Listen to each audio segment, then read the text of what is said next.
If you look at the way our media has been talking about quote unquote transgender for the past more than a decade, you realize that it's not kids who are being indoctrinated first. They're kind of downstream. They had to indoctrinate us first. They had to convince us that the AMA and WPATH were really onto something. There was this new thing called the trans kid, and that all these people that you see who are 50 and 60 years old, these men who suddenly say, oh, I'm a woman, were secretly trans kids from the time they were old enough to toddle along. The way this was sold to us was through our most trusted media. The role of the journalist is to take information that you get, investigate it, find out everything you can about who said it, why they said it, what their evidence is, and is their evidence sound, and who has another opinion about it, and who has other evidence. When it came to the gender issue, that was something they didn't want to touch. They didn't want to look transphobic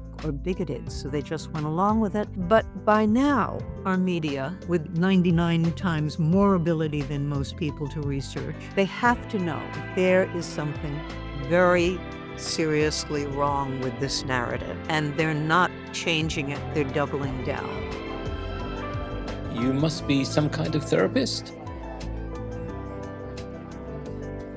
Today on the podcast, I have the pleasure of welcoming back my friend, Anita Bartholomew. She is a magazine journalist and author, and the last time she was on my show, we recorded in person to talk about some of the things she was learning as she researched gender ideology in our culture, specifically how it was infiltrating the K-12 public schools.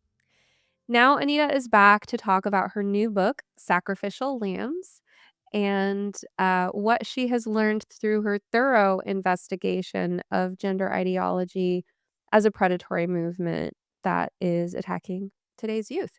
I have a cold today, as you can hear in my voice, so I will be muting myself. I will also be taking a backseat and letting my good friend Anita sort of lead the conversation to tell us what she finds most interesting about the research in sacrificial lambs. So Anita, welcome. Great to have you back. Show us your book. Hold it up for those who are watching on YouTube. Thank you. So glad to be back. Thank you for having me. This is Sacrificial Lambs. Hold it higher so we can see your subtitle. Right. Sacrificial Lambs. A liberal reporter exposes how the progressive left harms children in the name of gender ideology. That's kind of a mouthful, but I wanted to make sure that readers understood that this is not coming from somebody who is, claiming right wing and MAGA and what have you, but someone whose entire life has been as a liberal, who still has liberal values, even if I have no home politically anymore, because the Democrats are crazy, the Republicans are crazy, and so here I am stuck in the middle with, I guess, Stephanie. I think you're in the same boat. But yeah, so I'm very happy to be back with you, Stephanie, and as you mentioned, this is a lot of other people concentrate on the medical, pharmaceutical. It's never medical. There's nothing medical about it just because medical people do it. But the pharmaceutical and surgical horrors that people are pushed into, I wanted to look upstream from that because you don't get anybody to the gender clinic just by walking them there. You first have to indoctrinate them. So that was my focus. Although, of course, I look at everything. I really wanted people to know how we got here. And I have had the pleasure of knowing you throughout your process of writing this book. In fact, that's how we met. It was a few years ago that you reached out requesting to interview me for the book. And I believe you might have interviewed as well some people that I've introduced you to. So I've gotten to see your process evolve.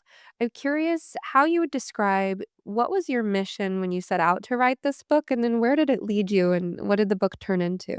My mission originally was to look at the whole crazy social justice warrior movement, which, of course, shorthand is woke.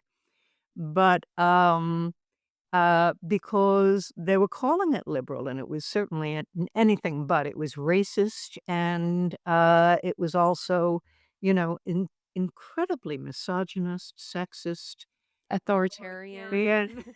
and all those things that are not liberal. But my publisher wanted me to focus on one issue, and at the time, I was becoming pretty much obsessed with what was going on to, in K through 12 to children. I mean, how could they be doing this to children, and how could parents be letting them? And so I went down that and several other rabbit holes. And every time I looked, I said, I can't believe this. I can't believe this is happening. This can't be so. And it's just amazing. We'll get into this later. I don't want to go too far into these weeds right now, but you asked me, so where did the book, how did the inspiration come and where did it go from here? So I looked into K through 12 and, of course, was astonished, and we went over this in our last podcast, what they were teaching in, for instance, Portland public schools.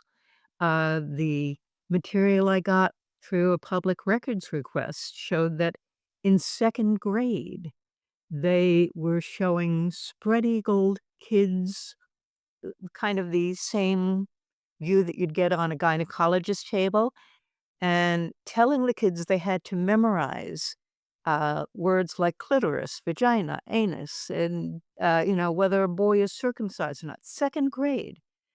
And, but of course, it wasn't a boy who was circumcised or not, because we couldn't call these kids boys and girls, right? Because according to queer theory, there's no such thing. And comprehensive sexuality education, which this is all based on queer theory. It's applied queer theory. So there are no boys, because that would mean that you were disrespecting the kids who had a different gender identity. So there were persons with penises. So you could be a person with a penis. No idea what that means sex-wise, because the kids are told that any gender is possible. Or a person with a vulva. In second grade, they're reducing children to genitals. So yeah, that totally blew my mind. And going on from there, it just got impossibly worse. I still, as I speak to this about this topic to people, I am still shocked as I recall all the things I learned. I mean, this cannot be happening. It cannot be happening, and yet it is. And the big thing that, you can talk about WPATH, and you can talk about all the awful gender clinics, and you can talk about all the horrors that are inflicted on people who think they're the wrong sex and want to go through these procedures. But it comes down to nobody wants to do any of this until they're indoctrinated, they're brainwashed. And how are we being brainwashed? How were you and I at one point willing to consider that there might be such people? Um, it's not just the institutions that are pushing this, the social work um, schools, the schools that teach teachers to be teachers, the universities that have pride flags all over, and gender clinics all over. It's our major media. If our major media, for just 1 week, 1 week, that's all I ask, all of them, told the truth about this ideology, the following week, it would be on its way out. So you gave a really striking example there when you talked about the second grade curriculum with the diagram of the genitalia and the requirement that students memorize it. And I immediately started hearing the devil's advocate position in my mind. Strangely enough, I think I've been internet famous just long enough to have, like, an inner working machine at all times of how people with opposing views to mine think and what their nastiest criticisms would be.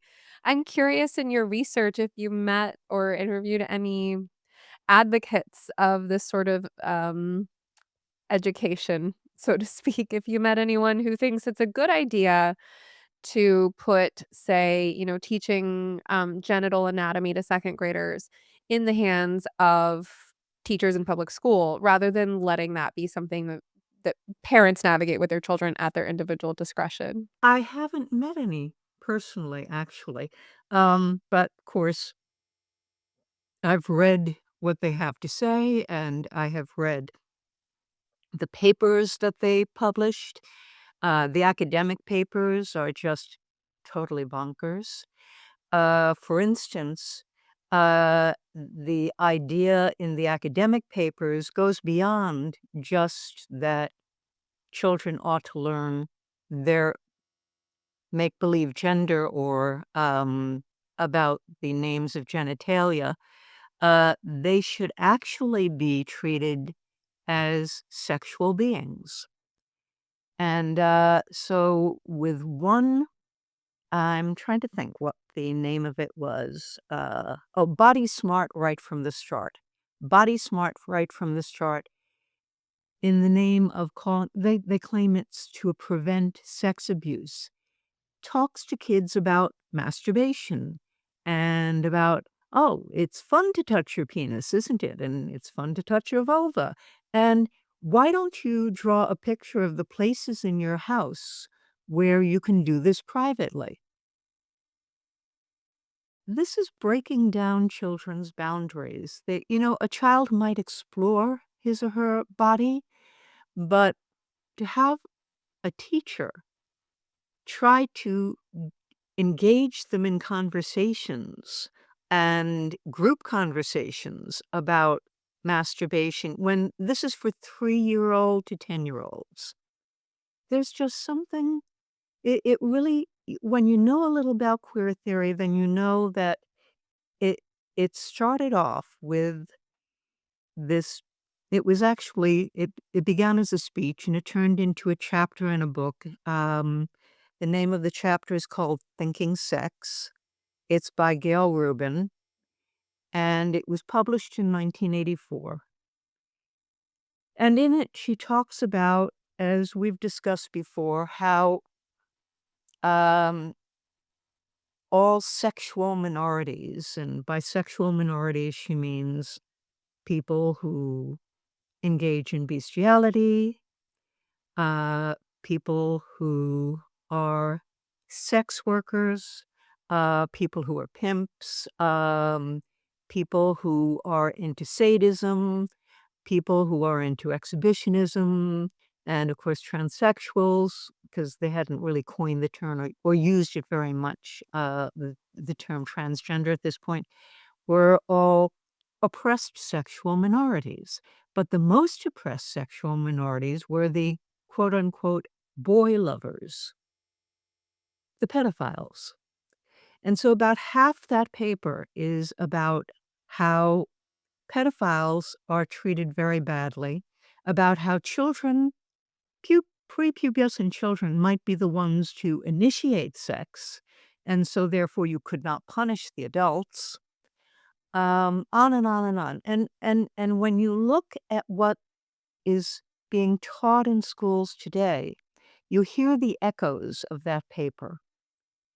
Um, as a matter of fact, let me just um, read some snippets from some library books that are in middle school library. And I thought at first, well, they're in libraries. It doesn't mean every child is going to pick the book up or even find the book or know it's there, but they promote these books. I've seen from one parent who took pictures of it, a poster in the school, his stepson's middle school, promoting these books and saying, "Oh, people want to ban these books. Should they be banned?" Well, they don't want to ban them. They just don't want little kids to read them. So here's from library books. This is from All Boys Aren't Blue, and this is going to get a little X-rated for anybody who is sensitive to it. Quote, I put some lube on the condom and got him on his knees, and I began to slide into him from behind. This is in a middle school library book that's promoted. It's not just sitting there on the shelf. They promote this book to kids. All right, here is from Beyond Magenta, another well-promoted book in schools. From 6 up, I used to kiss other guys in my neighborhood, make out with them, and perform oral sex on them. I liked it. This is what they're giving middle school kids. From Genderqueer, I can't wait to have your cock in my mouth. I'm going to give you the blowjob of your life. From This Book is Gay, which is basically an instruction book. There is only one hard and fast rule when it comes to blowjobs. Watch the teeth. So you get the idea. This is what, we spoke earlier, and for the book, for Sacrificial Lambs, I gave you a number of younger grade school books that were actually taught to children 5, 6, 7, 8 years old. And we discussed them at some length, and that's in your commentaries in the book, actually. There's a lot of Stephanie Wynn in Sacrificial Lambs. My go-to therapist to figure out, is this really as bad as I think it is? And yeah, it was really bad. But those books were confusing kids about what sex they were and prompting them to choose pronouns and prompting them to feel that children who chose to identify as different genders were the heroes of the story. They were always the heroes, and everybody had to cater to them because they were not only the heroes, but they were the victims. That's an interesting way to do things, but this does seem to work on children's psyches. Um, so yeah, this is queer theory applied. They're not teaching queer theory itself to children. They're applying queer theory ideas to what they're teaching children. To the basic rubric by which we judge what is appropriate for children, what belongs in a middle school library. And it really is so tricky of the activists who want these things in libraries to accuse us of things like banning, right? To make it sound like we're the authoritarians when really there's only so many spaces on the shelf of your average library, and we need some kind of discernment about what belongs there and what doesn't. And it was very disturbing to hear you read this pornographic content, but I appreciate the examples. We're definitely not going to monetize this video on YouTube now after you were talking like that. Um, and that's okay. Excuse me. I'm very you can hear it in my voice now. But yeah, I mean, when you read it like that, it really is just so clear that we're talking about pornography in school libraries, and you have to wonder about the motives of anyone who would promote this sort of thing. And I'm thinking about what the arguments are that people are actually making in favor of this sort of thing. I think, a few general categories. One is that, first, it stems from a very distorting picture of parents as if conservative parents don't want their children to have access to really basic information, right? So I think the position that you or I would take on a matter like this is that most parents love their kids more than anyone else and are in the best position to be making a decision about how to answer a child's questions about their bodies and what kind of bodies other people have under their clothes. And, children are going to ask questions. And sometimes it's the questions that the kids ask you that sort of tell you what they're ready to hear and what they're not ready to hear, right? That's a natural organic process if you are a trusted adult, a parent, or, in my case, a step parent. But even then, right? Even in my role as a step parent, like, it's not appropriate for me to be the one to talk to these kids about it. So how would it possibly be a teacher's role? Um, but I think that's one of the kind of common arguments, right? It's this misperception, almost like a deliberate distortion of the role of parents, as if there are all these, people out there who don't love their kids enough to want them to have age appropriate answers to questions, right? So then it's like, oh, we have to be on this like rescue mission to equip children with the information that they need, provide them sex ed because their parents aren't going to do it. I think that's one of the kind of common categories. I think another, the distortion that they use, the word that they use is like representation. So representation is one of these like woke dog whistle terms where, they mean, for example, do you see people who look like you on a TV show? Do you read about characters from your background in a novel? And I think it definitely gets overused and distorted and exaggerated, but I think the argument that some of these activists would make in favor of books like this would be to say gay kids need representation. It's this idea that like, um, how are these kids going to discover themselves if they don't know that there are other people like them out there? I'm wondering if you ran into these sort of narratives in your research. Oh, I certainly ran into them in the popular uh, criticisms of keeping these books from kids. But when you look at the academic papers on it, they're saying something darker. They're saying that children are sexual beings.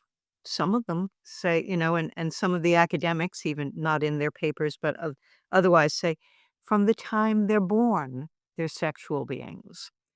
And if you deny them the right to explore sex and their own sexuality, that's adultism. There's even one paper that I came across that said, the only people that we restrict as much as we do children are prisoners in jail. And we need to free children. And adultism, which is keeping them from expressing themselves, is harmful. The underlying message through a lot of this is that parents are the problem. Parents are not safe. Parents cannot be told these good things that we're doing for the children. Yeah, the framing here is like liberation. We must liberate the trapped youth. And I think about how appealing that is to teenagers. Oh, When I was a little troublemaker myself as an adolescent, I was all about liberation. I was an activist. I was an animal liberation front, and I believed in women's liberation, and then I got involved in this idea of youth liberation. Right? And that was back in the 90s, right? So, yeah. Well, um the thing is that they're not just talking to teenagers about this, or they're talking to little kids, little Yeah. kids. Well, And so I think one of the things that you spoke about with a guest a couple of months ago was how a lot of the girls who get caught up in the trans movement are afraid of sex, and they want to delay or completely obviate the need to worry about being attractive to men. Well, what does it do to children who are not ready to be immersed in all this? And they really do immerse them. They're telling them, you're all about sex. You're a sexual being. You have to talk, you have to know the names of the genitals, and you have to put actual sticky notes on these images so you won't forget. Does that, and you're the psychotherapist, so you can lead me if I'm wrong about this, but does that potentially, if a child is not ready for this conversation, does it make the girl especially afraid of reaching that point where she is considered by others a sexual being? Yeah, I mean, I think some common emotions that kids might experience in reaction to this inappropriate content being shoved down their throats would be fear, embarrassment, disgust, shame. There's also that sort of a cognitive dissonance or a feeling of being gaslit if the sense is that what everyone around you is trying to do is like normal or something that you should want to be a part of when your instinctive reaction is telling you something else, right? Your instinctive reaction is maybe disgust, because it isn't that most kids' reactions to anything sexual, right? Ew, like just kissing, right? Just like, you're watching a TV show with your kids and then someone kisses someone and they go, ew, right? Because contrary to the beliefs of queer theorists, children are not sexual beings. And so that's the disgust response is a healthy instinct saying, I'm not ready for that. That's not something for me to be exposed to. And so I think it is very confusing because w- let's think about in contrast, what are the optimal conditions for sexuality to emerge under in adolescence? Well, it would probably be, a safe and protected environment where um, one of the elements of sexuality that comes online is intimacy, and intimacy requires privacy, right? There's, in a mature sexual relationship, privacy is a really important element of the structure around that, right? And so, as uh, as sexual and romantic feelings start to come online during adolescence, there is there are some sort of emotional precursors to those later relationships. So, for example, a sense of secrecy or privacy is a really big theme that adolescents start to play with psychologically long before they're ready for any kind of actual sexually intimate experience with another person. So, this can manifest in very innocent ways and and it doesn't always have to have a sexual component. It's just that adolescents' brains are developing. So, for example, um, some of the parents I work with, let's say they have like a 14-year-old daughter. Well, she's really wrapped up in this one friendship, right? And she's not aware that there's a romantic attraction to this person. She would not say she has a crush on him, right? But there's this feeling of like, that's my special friend. And we have our secret code language, our inside jokes, things that mean something just to the two of us, right? Those are the beginnings of sexual and romantic feelings in adolescence. It's very innocent, right? And while there are, physical desires that can go along with that and fantasies that, could belong in a romance novel, um, really the beginning of the psychological development of an interest in a deeper level of intimacy with another person is the private and exclusive nature of it. And so that's part of why it's so strange to me that people are trying to have these conversations with kids without those boundaries, right? Because I mean, eventually we know that when grooming takes place, it does lead to a private relationship that is not healthy or appropriate for the child. But even just the presence of sexual or romantic content when you're with a bunch of same age peers or with adults or with anyone else who's not your crush or your love interest, it instinctively triggers that, oh, this isn't meant for me in this setting right now, right? This is not the person I want to share this experience with. And they do break down all the boundaries, which is, what I hear when you were just talking right now is that kids naturally get there.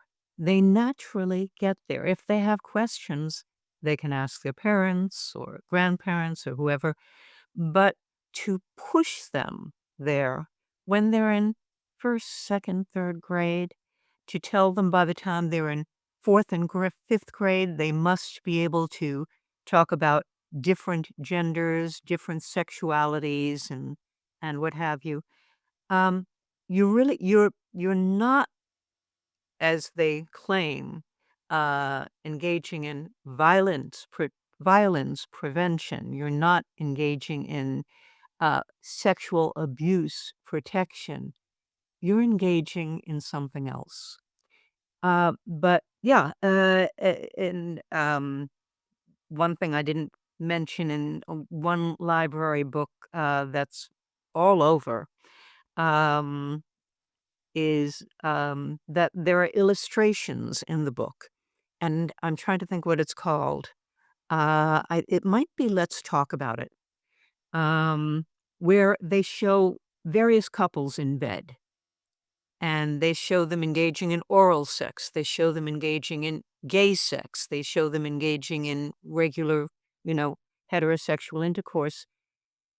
This is not something that you should be pushing on. I mean, this to me, I'm older than you. I mean, I know that this would have been considered pornography at one point, and I still consider it pornography, especially since they're pushing it as an instruction book, basically, a how-to.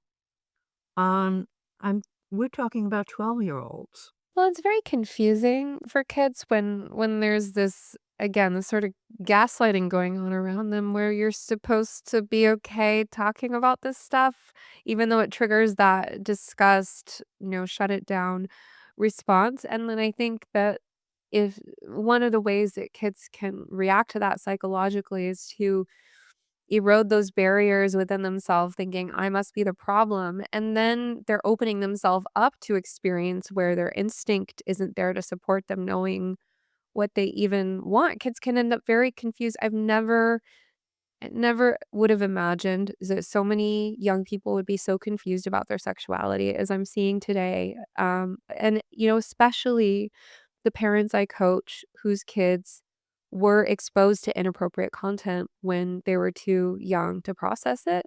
Those are the ones who don't know if they're straight or gay. They don't know if they're attracted to their partner or they just want to be friends. These people are really confused about their sexuality, and it's because they were forced to deal with it before those feelings naturally came online. And there's another facet to this. When they are taught comprehensive sexuality education lessons, which sounds like sex ed, right? But really isn't. There's sex ed in it, but it's mostly indoctrination. One of the first things they're told is that it's not same-sex attraction or opposite-sex attraction, it's same gender or opposite gender attraction. So a kid will come home from 4th grade and tell her mother, "I'm a lesbian." And I know a couple of mothers who have heard this, and they're like, "How do you know you're a lesbian? You're not, you haven't gone through puberty yet." You know? But because the teachers giving these lessons, and I don't blame the teachers necessarily because they're going through this teacher training that's telling them this is how you approach these things. Um, they're telling them, oh, well, if you uh, like people of the opposite sex or gender, you're this. The girls are coming home saying they're gay boys because they are given all these stereotypical ideas about what a boy is, what a girl is, and kids are coming home saying, "I'm polyamorous." An 11-year-old I mean, how is an 11-year-old polyamorous? How is an 11-year-old pansexual? But these are the lessons they're being taught. So they're breaking down all these boundaries. And it makes perfect sense to me that the kids are confused. They're being confused. They're taking lessons in confusion. And in some schools, they're doing it from the moment they walk into the school door. Many of you listening to this show are concerned about an adolescent or young adult you care about who's caught up in the gender insanity and therefore at risk of medical self-destruction. I developed ROGD Repair as a resource for parents just like you. It's a self-paced online course and community that will teach you the psychology concept and communication tools the families I've consulted with have found most helpful in understanding and getting through to their children, even when they're adults. Visit rogdrepair.com to learn more about the program and use promo code SOMETherapist2025 at checkout to take 50% off your first month. That's rogdrepair.com. All right, so Anita, as you were doing your research for Sacrificial Lambs, what did you learn about the media's role in all of this? Well, if you look at the way our media has been talking about quote unquote transgender for the past more than a decade, you realize that it's not kids who are being indoctrinated first. They're kind of downstream. They had to indoctrinate us first. They had to convince us that the AMA and everybody else, WPATH, were really onto something. There was this new thing called the trans kid, and that all these people that you see who are 50 and 60 years old, these men who suddenly say, "Oh, I'm a woman," were secretly trans kids from the time they were old enough to toddle along. And the way this was sold to us was through our most trusted media. So the role of the journalist is to take information that you get, raw information, investigate it, find out everything you can about who said it, why they said it, what their evidence is, and is their evidence sound, and who has another opinion about it, and who has other evidence. When it came to the gender issue, nobody did that. They, I guess, I'm just guessing, based on people that I know in the magazine world, that it was something they didn't want to touch. They didn't want to look transphobic or bigoted, so they just went along with it. And I think a lot of people were just convinced at first there must be something to it because of all the major medical associations that were saying, "Oh, yeah, yeah, this is real." But by now, our media, with the same ability to research as any, well, actually 99 times more ability than most people to research, uh, has to know, they have to know that there is something very seriously wrong with this narrative. And they're not changing it, they're doubling down. So, here are a couple of recent headlines. This is in the New York Times from 2024. The strange report fueling the war on trans kids. Guess what that strange report is? The WPATH files? The Cass report. Which didn't go far enough, in my opinion. Oh, it didn't. I mean, it really hedged quite a bit. It wasn't a very good, and I wrote a Substack about how I wasn't really uh, imagining that this would change the narrative enough. But according to the New York Times, it was a strange report. And it was, here's a little quote from it. The Bell case, that's Curabell in Tavistock, further stoked what was already a climate of transphobia in Britain, where conservative politicians have made common cause with some women's group and the celebrity author J.K. Rowling to claim, without convincing evidence, that transgender women endanger other women and that children born as girls are being seduced, often while suffering serious mental illness, by what they call gender ideology, into believing they are transgender boys. So obviously, if they knew this much about the Cass report, they read it. If they knew this much about the Cass report, they realized that everything in the Cass report was a distillation of all the available research, and that the research was graded according to how reliable it was based on standard criteria. And they still printed a story like this, bashing the cash report, which is, you and I agree, didn't go far enough in saying, no, this is like, th- this is crazy. There's nothing to it. But they did a little. Um, Here's one from Vox today. The Supreme Court will decide whether to turn teachers into informants against their students.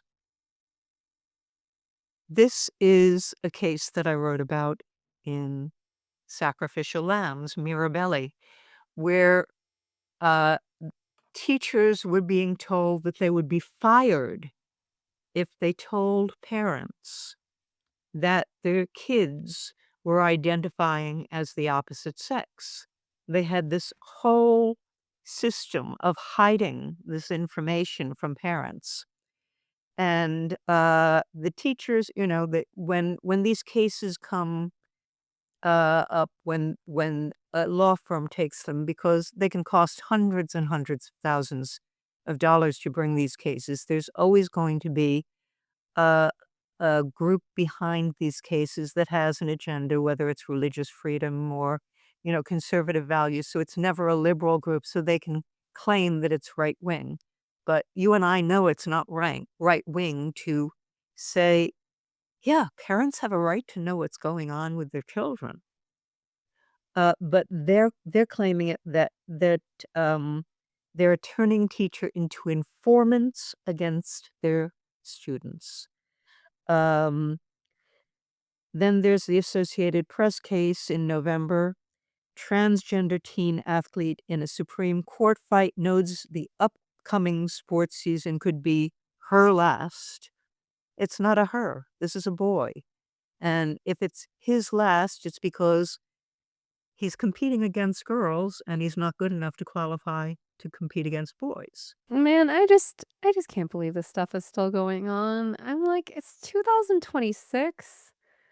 Like I've been in gender critical world for like 6 years now. And like how has everyone not caught up to where we are? Like the news is still saying this kind of stuff. I mean, obviously I don't read those news outlets. I've been too busy with everything on my plate to read any kind of news at all lately, and I'm shocked that this is still like there's still people who believe this stuff. Well, that's what I said earlier today. If just for 1 week they all told the truth, because obviously, if they knew what was in the cash report and they're bashing the cash report as saying it's not convincing evidence, when it's all the evidence that was available, that was analyzed for this report, that that it's fueling a war on trans kids. um and then there's a New York Times article that just blew me away, the transgender cancer patient and what she heard on tape.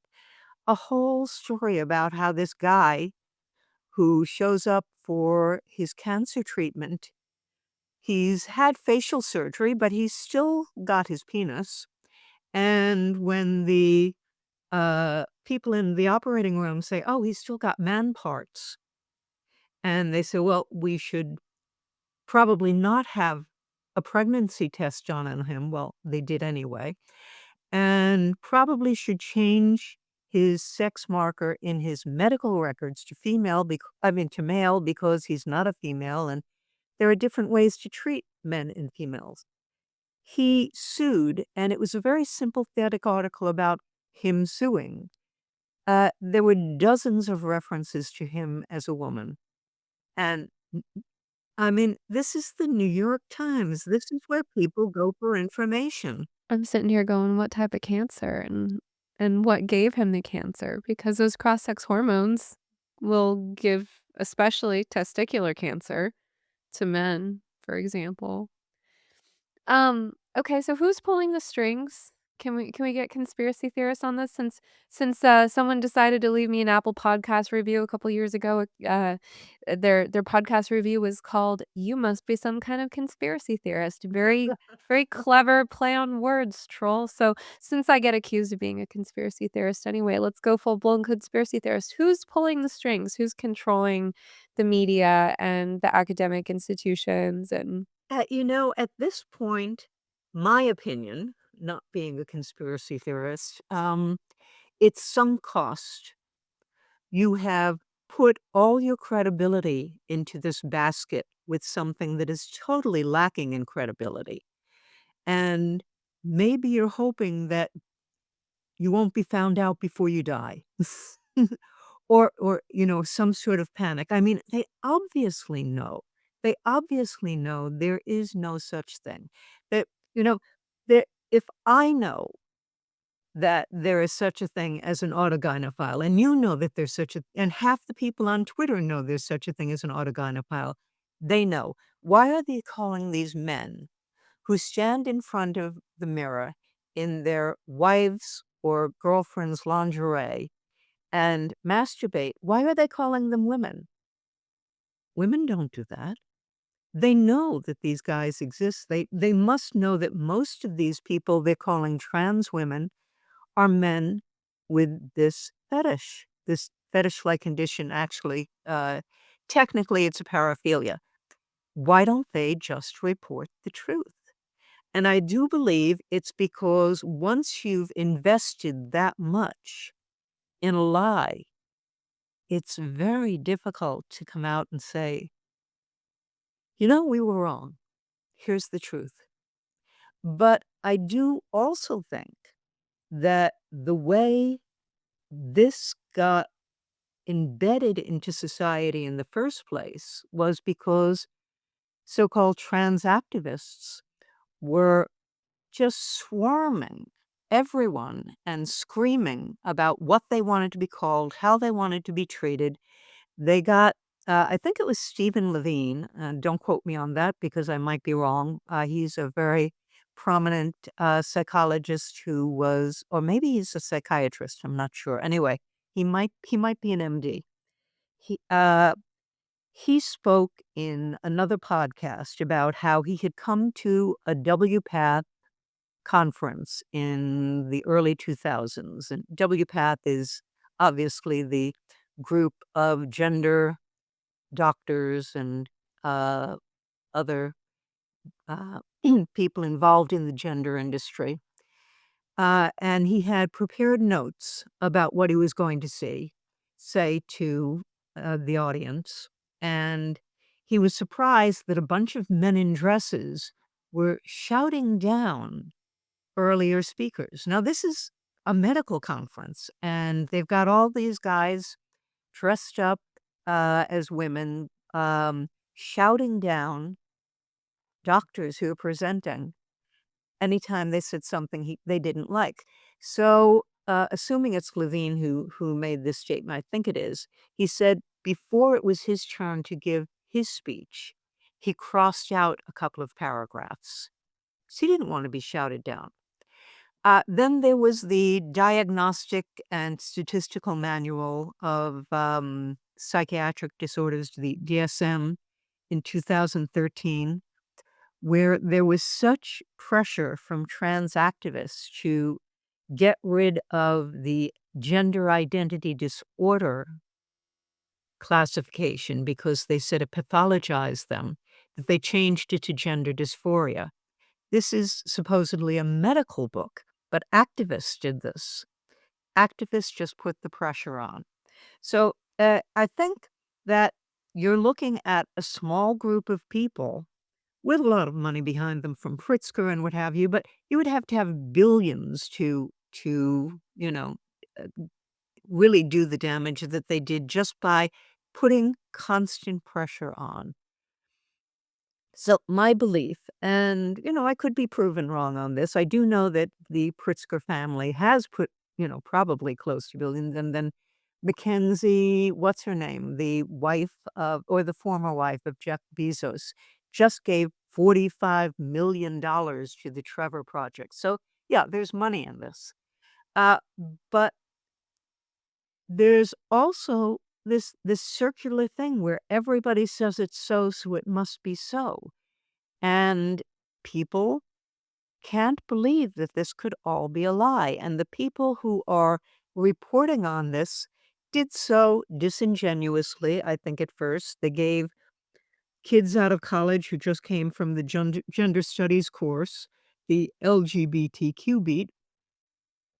And so all the articles looked like this. They had that poor little boy who they call Jazz go through quote unquote transition on TV for a few years, culminating in his having his penis sliced open on TV, hollowed out, inverted, and all the horrible complications that followed, so that he had to have multiple surgeries. And prior to that, they had him puberty blocked so that he will never have an orgasm. He considers himself asexual now. Well, of course, because he never got to go through puberty. But this was treated as glamorous, fascinating, interesting. It was sold to us. It was sold to all of us. And whether it's news media or entertainment media, how do they walk this back? How do they do that? How do they say everything we told you was a lie? Yeah, I think you've got some really valid points there about the sunk cost and the psychological and cultural barriers. I am glad you at least mentioned the Pritzkers and the money behind this because there is definitely an agenda going on here. But I think that's where a lot of people are at, right? Both the ones kind of driving and participating in the whole thing and the more kind of passive observers who refuse to see the harm in it. It would just be too shocking to admit we got something so big, so wrong. It's difficult for the average person to realize that they've gotten something so wrong. A very good friend of mine from Florida was arguing with me as I was writing this book, telling me, oh, this is all wrong. You don't understand. Da, da, da, da. And I said, please read the book when it comes out. Please read the book. Now she's promoting the book. She said, I can't believe it. I can't believe what they're doing to children. She said, I still believe that there are some adults who really are trans. But what they're doing to children is wrong. So you have to have access to this information. The average person doesn't have access to information about everything that's going wrong. And they just believe that, oh, trans women are women and they're some sort of super gay guy, And that's what I thought. I thought, oh, well, I had lots of friends when I was younger who were gay men, and some of them liked to dress in drag. And, when I lived briefly as a teenager in Hollywood, I had a friend who would dress in gold lame and what have you and go marching down Hollywood Boulevard on, I guess it was Friday or Saturday night. There was some sort of parade. And so that was in my mind the image of someone who called himself a trans woman, just someone who decided to wear drag full time. Well, but that's not the case, as you and I know now. Are you looking to launch a podcast, but find yourself overwhelmed by the technical details? Or perhaps you've already gotten started podcasting, but you struggle to keep up with the parts that aren't fun? Well, my very own podcast producer can help. Nick can provide whichever services you need in order to focus on what matters most, your content. Whichever parts of the production process you find daunting, he can help you strategize or take them off your shoulders altogether. Whether your podcast includes video or just audio, whether you need someone to write your show notes and make clips for social media, or you just want your sound cleaned up a bit, Nick is your all-in-one podcast partner. His end-to-end service adapts to your unique needs, ensuring your podcast looks and sounds professional and polished. Let him sweat the technical details so you can relax behind the mic. Visit podsbynick.com to set up a free discovery call. Mention Some Therapist to receive 20% off your first month of service. Pods by Nick. Podcasting simplified. So, as you know, Anita, we have a lot of concerned parents in our audience here. Many of them have children in the very same K-12 schools that you've looked at, or have children that might be exposed to some of the same curriculum, or have those books in their libraries. So, you've really looked at a lot of the cracks in the system. Um, w- and I always, let me be careful to say it this way. When I am coaching parents, I'm always careful to assess their resources and limitations and sort of the hand that they have dealt, as well as what cards they don't know, before I give them any advice on dealing with the school system, because the last thing you want to do is put yourself in a position where some gung-ho activist at the school takes a particular interest in your child and you reveal yourself to be the exact kind of parent that they think is a threat to their child, right? And then that person starts really grooming your kids. The last thing you wanna do is put all your cards out there as a parent when you don't know who you're dealing with and when you don't necessarily have the resources to do something like switch your kid to a private school if it comes to it, right? So all of that being said, I always have to kinda give that disclaimer when parents ask me for advice dealing with the school system, because you don't necessarily wanna go full activist on them right away. It might not be the most strategic thing. That being said, tell us what you know that would be empowering information for parents who are dealing with these public schools. Well, unfortunately, there isn't a whole lot that a parent can do in a very captured school. So you have to do it individually, just in terms of your own family. You have to be very, very active in finding out what's being taught in your school. Most of the parents that I interviewed for Sacrificial Lambs had no idea any of this was going on. Many of them said, "Oh, they're teaching social justice. That's great. I'm a liberal. I'm all for social justice." They didn't understand what that meant. So parents first have to ask to see the full curriculum, not the curriculum description, the full curriculum. And then they have to find out if they can opt their children out. But even that is not enough because every other child will be in these lessons. So your child will feel perhaps left out and will hear from the other kids anyway. So you have to actually spend some time with your child just talking about this in a way that you as a psychotherapist would tell them to talk about it. I'm not the expert on how to approach because, as soon as you say to a child, this isn't true, the child is going to say, yes, it is. So you have to find that way in, and I defer to Stephanie Wynn to give that way in. Well, individual temperament makes a lot of difference here, right? Because I mean, I think one of the things I hear you talking about, Anita, is more the preventative approach, right? For like when you know that it's, I mean, there's only so much you can do, like you said, because you have to look at the risk benefit analysis of opting your kid out if that's going to cause them humiliation, if it's going to make them resent you, if you already have an oppositional child, or if you have the sort of child that like something being off limits is going to make them more curious about it. Those are all reasons that it may not necessarily be the best approach to opt your kid out, right? So you have those considerations. But then you have the slow, steady drip that, even if they miss that particular lesson with the genital anatomy, there's a slow, steady drip of the pronouns and the ideology, and that is where individual temperament makes a lot of difference, and the parents trying too hard in the wrong way can actually backfire. That's why I have a whole curriculum, the ROGD repair program for helping parents think through their child's individual psychology and what approaches are actually going to work best for them. I have a friend who is currently opting her child out, and my first thought was, he's going to feel like everybody's getting something he's not. He's going to feel left out. How do you approach this? But you do have to know what is in the curriculum, and some of these schools will not even let you take it home and look at it. You can walk into the office and review it, but you have to leave it there. I've had parents tell me that they've taken pictures.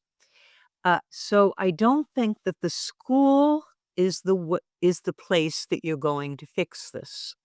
I think that we have to go to what I spoke about just a moment ago and take the same tack that the activists are taking. Put the pressure on the media that is convincing all your friends and neighbors, all your family members, that this is real and that, mutilating children in the pursuit of an impossible dream is good for them. I would like to see a movement of people who know that there is something wrong here. A letter writing campaign. Every time you see something in your nightly news where a man is called a woman, every time you see an article in the newspaper, write to the newspaper, write to the TV station and say very politely, there is an error in your reporting, and I'm requesting a correction, and here are the facts, and here is the evidence. And if enough of us do this enough times, I don't expect this to happen tomorrow, but there will be some shift in the reporting. These people do respond to pressure. Pressure on all these media outlets is what caused them to start reporting a war on trans kids when all it was about was trying to keep kids out of a gender clinic and using evidence. So if we can just go to our media sources and say, um, I happen to have this paper that is, from whether it's the Cash report or it's something else. And I will actually even list some resources on my Substack. Here is the evidence that shows that your article needs a correction. Well, bless the people with the fortitude to do that sort of thing. Well, if you've got your kid in a school where this is going to be a constant, I think you'll do anything to protect that child. And it seems like a step away, but until we convince the adults, the children weren't the first people who were indoctrinated. It was us. We accepted that this was all true because of what we read, because of what we saw. Until our friends, neighbors, and relatives who are already starting to doubt this. I mean, if you look at polls, recent polls, the sports thing might seem distant from the school thing, but it really isn't. It's all of a piece. 67% of Democrats, not just Americans, Democrats say that boys should not be competing in girls' sports because it's very obvious to them. They have, or they have children or they've been children. They know that there's a difference in the physical capacity of a boy and girl. So that's a real easy one. 67% say no. And when you go to the population at large, it's closer to 80. When it comes to chemical and surgical interventions on children, it's more than half say no, it shouldn't be done on minors. It really shouldn't be done on anybody, as we know, but more than half of Democrats. So even lacking the good resources that most of the people who are very aware have, the average Democrat knows there's something wrong. They know there's something wrong. We have to get our media to at least be in touch with their audiences. If they're in touch with what is real, they already know all this. Maybe there will be eventually a move toward telling the truth. This does not end until our major media tells the truth. It just does not. We can have legislation. We can have court cases, but we've still got people who are being convinced to move out of state when their states have legislation that says, okay, no more puberty blockers or hormones to kids. They move to another state. If we really care about children and we want to protect them, we have to get the information to the adults. And the only way to do that is really the only way to actually turn the corner on this is an informed public. We have a disinformed public now.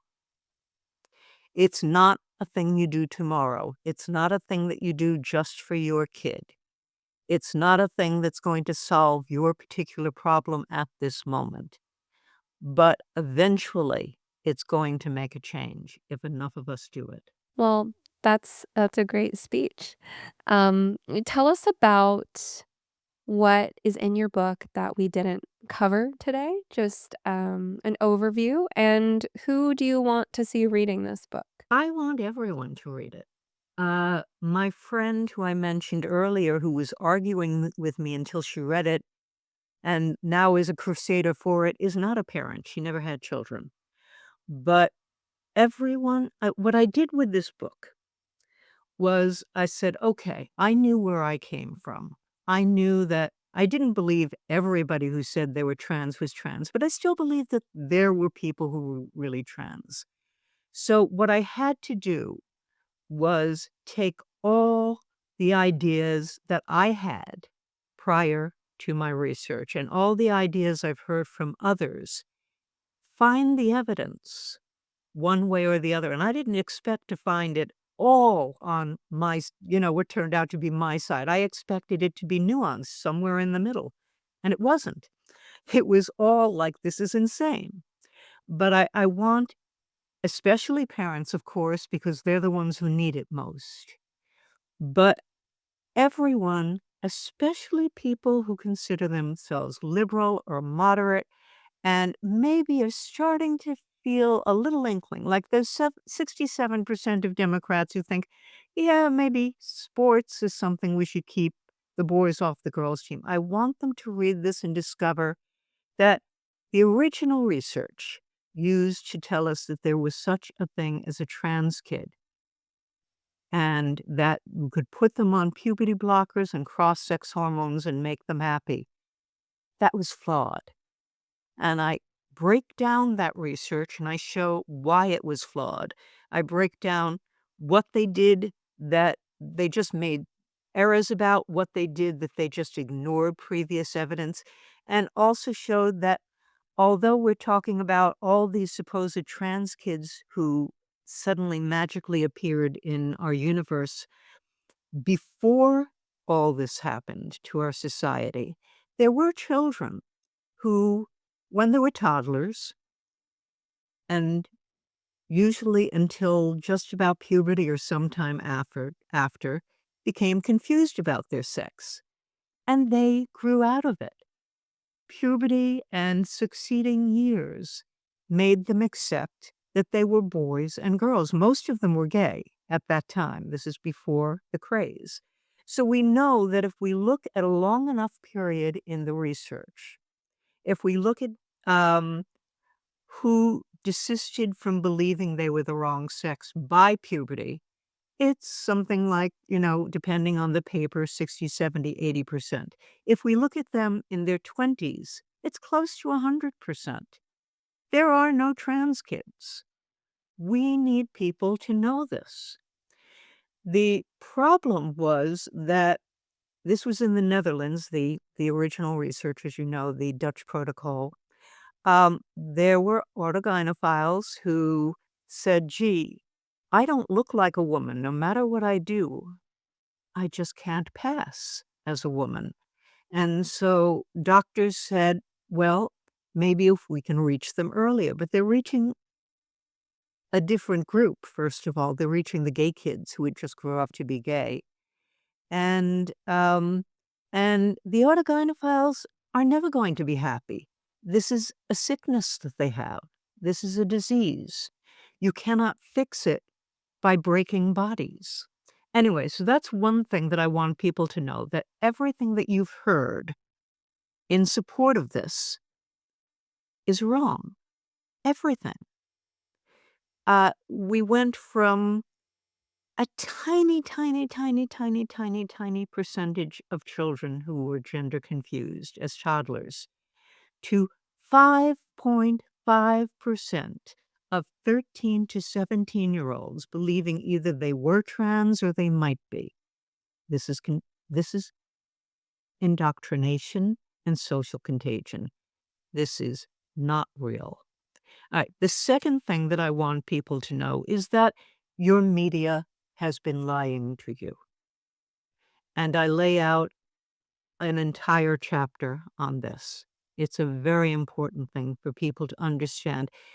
Most people who are experts on any topic will pick up a newspaper or watch a news segment on the topic that they are expert in and say, oh, no, that's not true. They got that wrong.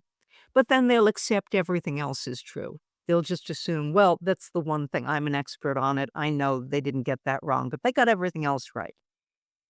They didn't get this right. You need to know how wrong they got it. I cover that. I show it. The biggest instance of propaganda that you see in the media, and this is not something that's accidental. This is something that is part of the propaganda and very intentional, is when they mean transgender, they say LGBT or LGBTQ. There is no LGB in the TQ universe. As a matter of fact, if you look back again at queer theory calls sex and sexuality a cultural construct and a spectrum. Under queer theory, there is no such thing as an innate sexual orientation. So there is no such thing as a totally straight sexual orientation or a totally gay orientation. They are not LGB. They are using LGB as cover for promoting this.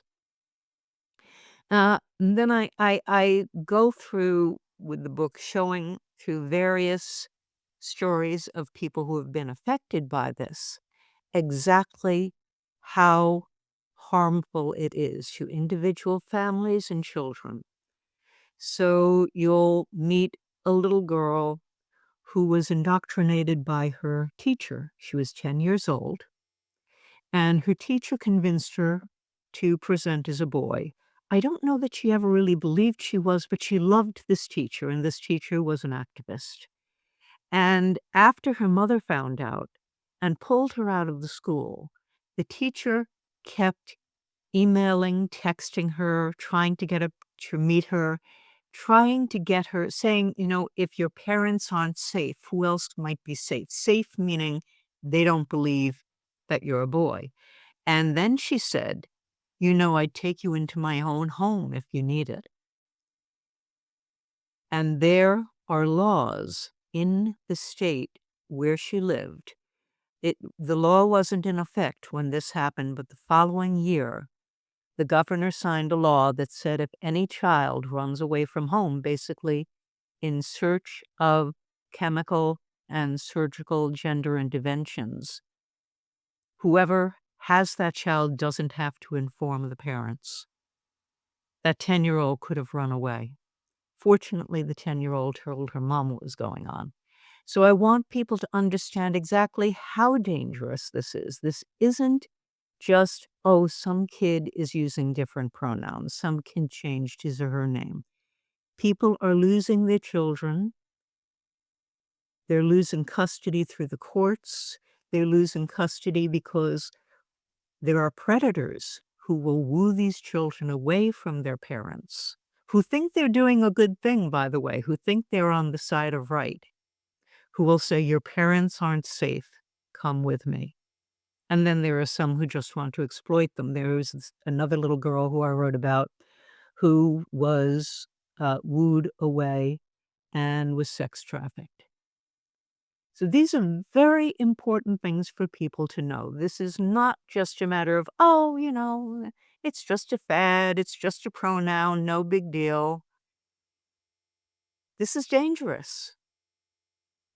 I also want people to know, and I covered this in some detail in a chapter about where, men are pretending to be female.